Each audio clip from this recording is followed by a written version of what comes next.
First news চ্যানেলে আপনাকে স্বাগত। আজকে আমি আপনাকে দেখাবো রেচক পূরক কিভাবে করতে হয়। দুটি আসনের নাম আপনারা শুনেছেন, কিন্তু রেচক ও পূরক কুম্ভক কিভাবে করতে হয় সেটা কিন্তু আপনারা জানেন না।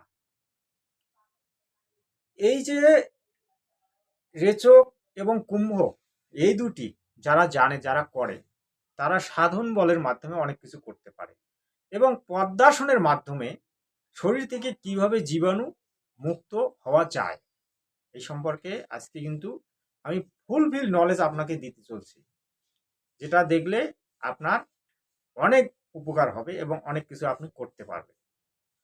চলুন ভিডিওটা স্টার্ট করি। প্রথমে আমি আপনাকে পদ্মাসনটাই দেখাই, পদ্মাসন কিভাবে করতে হয়। আমি একটু পিছনে যাচ্ছি, দেখুন।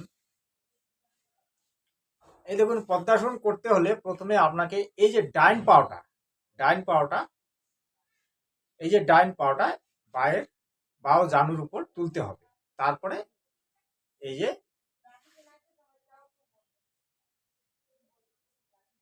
বাও পাওটা তারপরে ডাইন জানুর উপর তুলতে হবে। তারপরে আপনাকে কিন্তু আর একটু পিছিয়ে যাচ্ছি, এই যে এরকম ভাবে স্থির হতে হবে। দেখুন, স্থির স্থির হতে হবে। স্থির হয়ে আপনি কিছুক্ষণ এইভাবে থাকলেন। এই যে দেখুন, এই যে আঙুল কিন্তু এইভাবে এরকম হতে হবে। এই দেখুন, পুরোটা দেখা যাচ্ছে তো? এই যে দেখুন, এই যে এরকম ভাবে দিতে হবে। দেওয়ার পরে শির দ্বারাটা পুরোপুরি সোজা এবং আপনার দৃষ্টিটা থাকবে অনেকটা এই যে নাকটা আছে, এই নাকের উপরের যে অংশটা, মনিটার ওখানে কিন্তু অনেকটা স্থির থাকতে হবে। এভাবে কিছুক্ষণ থাকার পরে এইভাবে আপনি থাকলেন। থাকার পরে আপনাকে এবার এই যে জিহ্বাটা আছে, এই জিহ্বাটার যে তালুটা, এইভাবে জিহ্বার তালুকে এই দুই দাঁতের মাঝখানে একটু দাবিয়ে রাখতে হবে। দেখুন,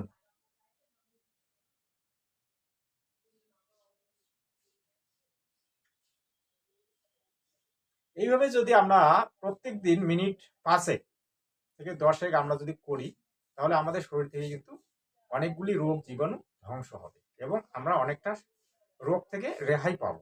তার মধ্যে মূল যে রোগগুলি হচ্ছে শরীরের যে শ্বাসকষ্ট, তারপরে শরীরের মধ্যে যে টাইফয়েড, ম্যালেরিয়া, এই যে জ্বরজনিত যে রোগগুলা, এই ধরনের রোগ থেকে কিন্তু আমরা অনেকটা রক্ষা পাবো এবং আমাদের শরীরটি যে রক্ত চলাচলটা সেটা কিন্তু সবসময় স্বতঃস্ফূর্তভাবে চলবে।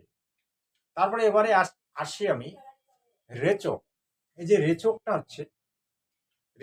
কি? রেচকটা হচ্ছে আপনার শ্বাস বায়ুটাকে ত্যাগ করে ধরে রাখা। শ্বাস বায়ুটাকে ত্যাগ করে এই শরীরটাকে ধরে রাখা। এটা আবার দেখাচ্ছি আমি। এই দেখুন, এটা ওই প্রক্রিয়ার মাধ্যমে আপনি করতে পারেন, পদ্মাসনের মাধ্যমে, বা আরো আপনি বজ্রাসনের মাধ্যমেও করতে পারেন। দেখুন, আমি এভাবে তুললাম। তোলার পরে এই যে দেখুন, ওইভাবেই আমি স্থির হলাম। তারপরে আমি কিন্তু এই শ্বাস বায়ুটাকে এবার ত্যাগ করব। শ্বাস বায়ুটাকে আমি ত্যাগ করব মুখের মাধ্যমে।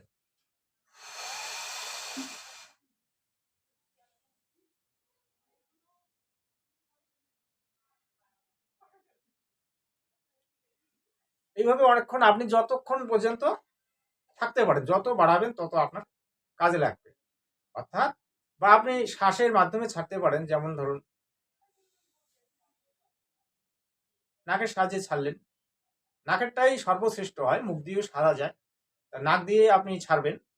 নাকটায় নাক দিয়ে নাক দিয়ে ছাড়াটাই হচ্ছে সব থেকে বেস্ট। যেমন আমি ছাড়তেছি।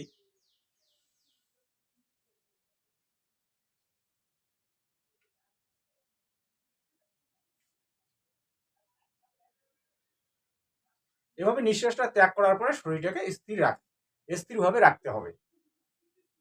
এই যে প্রক্রিয়াটি, এই প্রক্রিয়া যত আপনি বাড়াতে পারেন, 10 মিনিট, 15 মিনিট, তাতে কিন্তু আপনার একটা সিদ্ধি আসবে। এটা করতে করতে সিদ্ধি আসবে। তারপরে আমি আপনাকে দেখাচ্ছি মানে কুম্ভকটা দেখাচ্ছি। রেচক পুরক, পুরকটা দেখাচ্ছি। পুরকটার নামে হচ্ছে কুম্ভক। ওই একই রকম পদ্মাসনে আপনি বসলেন। পদ্মাসনে আপনি ওই একই রকম ভাবে বসলেন।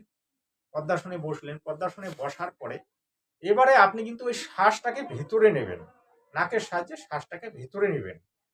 ভেতরে নিন। এই যে দেখুন, আমি শ্বাসটাকে ভিতরে নিচ্ছি।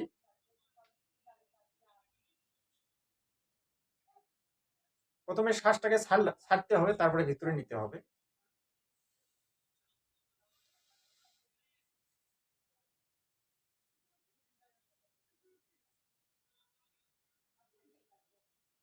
দেখুন এভাবে আপনি আধা ঘন্টা, পৌনে ঘন্টা, 1 ঘন্টা পর্যন্ত আপনি কিন্তু ধীরে ধীরে বাড়াতে পারবেন। প্রথমে 1 মিনিট, 2 মিনিট এইভাবে বাড়াতে পারবেন। সাধকরা এভাবেই কিন্তু বাড়ায়।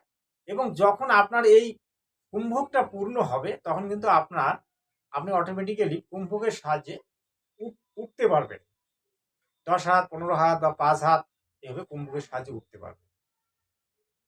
যেমন হনুমান আকাশে উঠছিল, হনুমানের মতো কিন্তু আপনি আকাশে উঠতে পারবেন, বেরিয়েছ পুরো কুম্ভকের মাধ্যমে। আপনারা শুনেছিলেন যে হরিদাস ঠাকুর যে ছিল, হরিদাস গোসাই, যারা বৈষ্ণব তারা জানেন, তাকে ওই গঙ্গা নদীতে হাত পা বেঁধে ফেলে দেওয়া হয়েছিল। তখনকার দিনে যে মুসলমানের যে অত্যাচার ছিল, সেই অত্যাচারের কারণে তাকে কিন্তু ফেলে দেওয়া হয়েছিল, ওই কাজী ফেলে দিয়েছিল। তারপরেও কিন্তু ওই হরিদাস ঠাকুর মরে নাই। হরিদাস ঠাকুর কুম্ভক রেচক পুরো কুম্ভক জানতেন। হ্যাঁ, তিনি শ্বাসটাকে ভিতরে রুদ্ধ করে নিয়েছিলেন। আর তার ভিতরে কোনো কিন্তু ওই নাক দিয়ে কোনো জলও প্রবেশ করে নাই, মুখ দিয়ে জলও প্রবেশ করে নাই, আর কানে জলও প্রবেশ করে নাই, যার কারণে তিনি বেঁচে ছিলেন। এগুলো হচ্ছে সিদ্ধির বল। এটা করতে করতে একটা সিদ্ধি আসবে। এবং যারা ভগবানের নাম জপ করে তারা কিন্তু এই সমস্ত জানে। তা আর একটা জিনিস আমি আপনাকে দেখাবো ছোট করে, বজ্রাসন।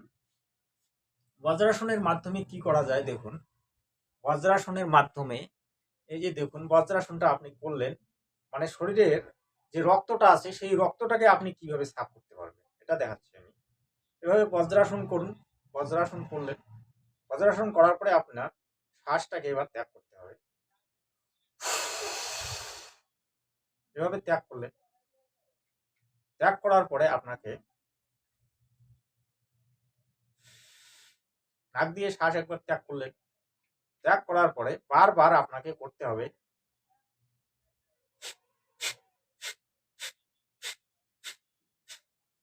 নাক দিয়ে বারবার শ্বাসটাকে ছোট ছোট করে ত্যাগ করতে হবে ধীরে ধীরে।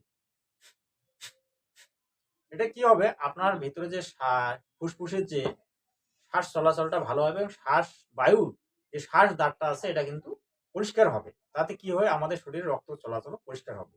এবং আর একটা দেখাচ্ছি যেটার সাহায্যে আপনি রক্ত পরিষ্কার করতে পারবেন।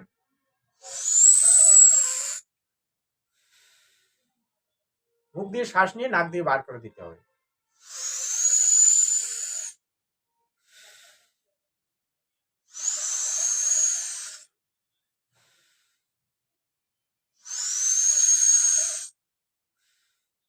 এই যে আমি এগুলো আপনাকে দেখালাম, শেখালাম, এগুলো কিন্তু অত্যন্ত উপকারী শরীরের পক্ষে। আপনারা করতে পারেন, আপনারা অনেক উপকার পাবেন। যাক, ভিডিওটি যদি আপনাদেরকে ভালো লাগে তাহলে অবশ্যই চ্যানেলটাকে লাইক করে নেবেন, শেয়ার করবেন। আপনাকে অসংখ্য ধন্যবাদ।